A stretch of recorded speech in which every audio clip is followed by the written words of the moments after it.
السلام علیکم ورحمۃ اللہ وبرکاتہ۔ پیارے بچوں، کیسے ہیں آپ؟ بہت خوشی ہوتی ہے مجھے آپ سے بات کر کے۔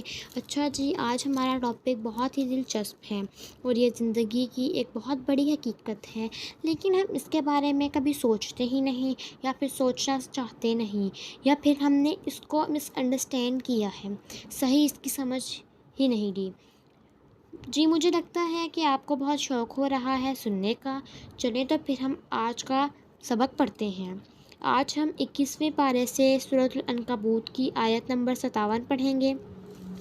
بسم اللہ الرحمن الرحیم۔ رب اشرح لی صدری ویسر لی امری واحلل عقدۃ من لسانی یفقہوا قولی۔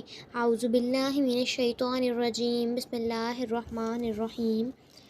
کل نفس ذائقۃ الموت ثم علینا ترجعون۔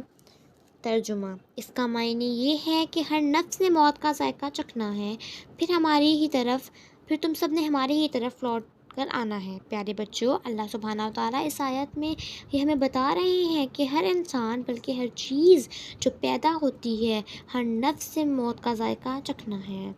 اچھا، ہم انسان دو چیزوں سے بنتے ہیں، ایک ہے جسم، ایک ہے روح۔ جب یہ دونوں چیزیں اکٹھی ہوتی ہیں تو ہم زندہ ہوتے ہیں، لیکن جب روح اللہ سبحانہ و تعالیٰ کے پاس واپس چلی جاتی ہے تو موت واقع ہو جاتی ہے۔ اس کو مرنا کہتے ہیں۔ یہ بات ہم کو لازمی سمجھنی ہے کہ موت مومن کے لیے ایک اچھی چیز ہے۔ ہم اس کو ایسے سمجھتے ہیں کہ کبھی آپ کے گھر آپ کے پسندیدہ لوگ آئیں، مثلاً نانی، دادی، جن سے آپ بہت پیار کرتے ہیں، یا آپ کی خالہ، پھپھو، چاچو یا ماموں جو آپ کے ساتھ کچھ دن رہتے ہیں، پھر جب انہوں نے واپس اپنے گھر جانا ہوتا ہے تو آپ کیا کرتے ہیں؟ آپ رونے لگ جاتے ہیں۔ تو پھر وہ آپ کو کیا کہتے ہیں؟ آپ سے وہ کہتے ہیں رونے کی کیا بات ہے، ہم ضرور دوبارہ ملیں گے۔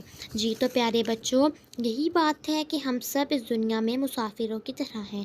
ہم نے ایک نہ ایک دن واپس جانا ہے، تو ہمیں چاہیے کہ ہم آخرت کی تیاری کریں، مثلاً نماز پڑھیں، روزہ رکھیں، قرآن پاک کی تلاوت کریں، تاکہ ہماری آنے والی زندگی پرسکون ہو سکے۔ آمین۔